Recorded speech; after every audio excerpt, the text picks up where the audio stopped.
जय गुरुदेव, जय माता जी, जय गायत्री माता।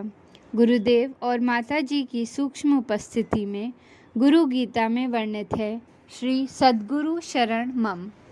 गुरु गीता गुरु भक्ति की गंगोत्री है। यहाँ से प्रवाहित होने वाली गुरु भक्ति की गंगा जब शिष्यों के अंतकरण में प्रवेश करती है तो उनके जन्म जन्मांतरों के पापों का शमन होता है। 60,000 सगर पुत्रों की आत्मशक्ति की ही भांति यह भक्ति गंगा भी असंख्य शिष्यों के त्रिविध तपों को शांत करती है। यह भक्ति गंगा सब भांति कल्पशारी है। शिष्य साधक के कयाश कलमेश इसके भक्ति जल में घुलते हैं। शिष्यों का अंतर्मन इसके जल में धुलकर धवल होता है। इसे वे सभी अनुभव करते हैं जो अपने आप को सच्चा शिष्य सिद्ध करने के लिए प्राणपण के बाजी लगाए हुए हैं। इनकी एक ही टेर रहती है कि प्राण भले ही जाएं पर किसी भी भांति उनका शिष्यत्व न गिरने पाए। शिष्यत्व की कसौटी पर अपने आप को खरा साबित करने के लिए इस गुरु भक्ति कथा के पूर्व मंत्र में बताया गया है कि गुरुदेव की भक्ति ही सार है। उनकी भक्ति से ज्ञान विज्ञान सभी कुछ मिल जाता है। प्रभु की पराचेतना का निरूपण होता है। इसलिए मन और वाणी से उन्हीं सद्गुरुदेव की आराधना करते रहना चाहिए।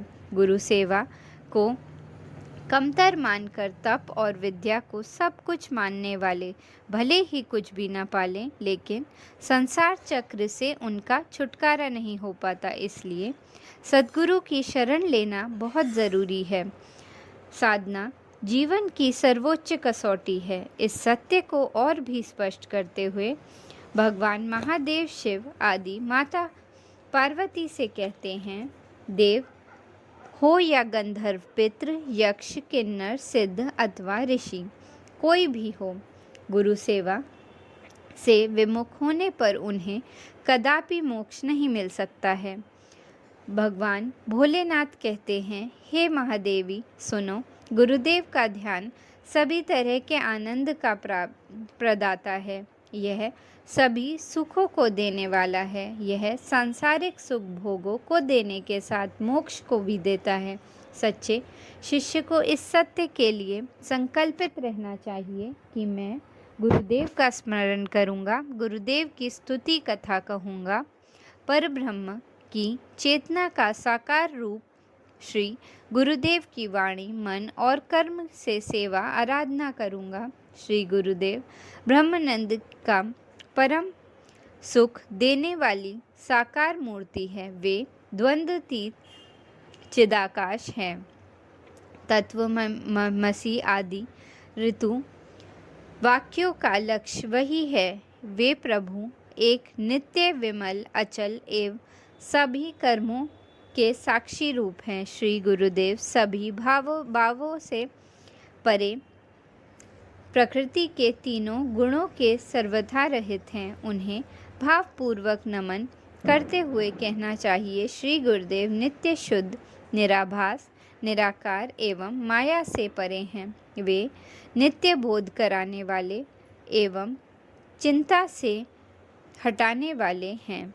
उन परमात्मा ब्रह्म गुरुदेव को नमन है। गुरु गीता के इन महामंत्रों के सार को अपनी चौपाई में बांधते हुए तुलसीदास जी मानस ने क्या कहा है, यानी कि ब्रह्मा एवं शिव की भांति समर्थ होने पर भी श्री गुरुदेव का आश्रय पाए बिना इस भवसागर से कोई पार नहीं कर सकता। शिष्यों को, साधकों को यह सत्य भली भांति आत्मसात होना चाहिए कि अध्यात्म तत्व गुरु तत्व में है।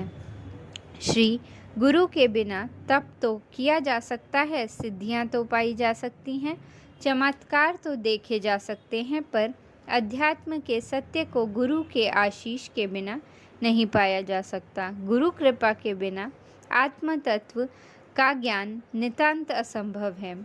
इस सच्चाई को उजागर करने वाला एक बहुत ही प्रेरक प्रसंग है। टीवी कापिल शास्त्री गणित भारत के बहुत ही उद्भट विद्वान थे। वेदों के महापंडित के रूप में उनकी ख्याति थी।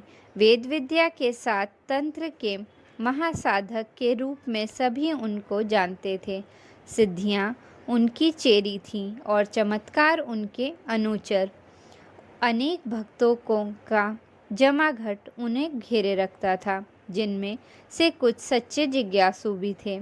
इन सच्चे जिज्ञासु शिष्यों में एक MP पंडित थे, जिन्होंने बाद के दिनों में मनीषी के रूप में ख्याति अर्जित की। तप विद्या एवं सिद्धियों के धनी कपाली शास्त्री के पास सब कुछ था सिवाय अध्यात्म तत्व के रहस्य के। यह अभाव उन्हें हमेशा सताता। एक दिन उन्होंने बड़े कातर भाव से तंत्र महाविद्या की जिज्ञासा माता जगदम्बा से प्रार्थना की। माँ, मुझे राह दिखा।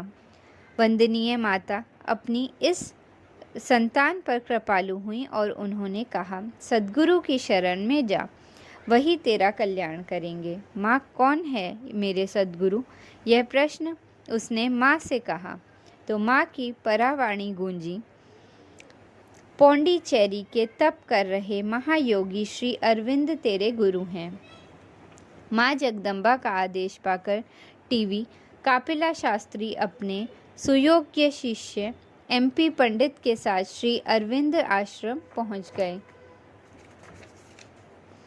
महान विद्वान, परम तपस्वी, अलौकिक सिद्धियों से संपन्न इस महासाधक को देखकर आश्रमवासी चकित थे।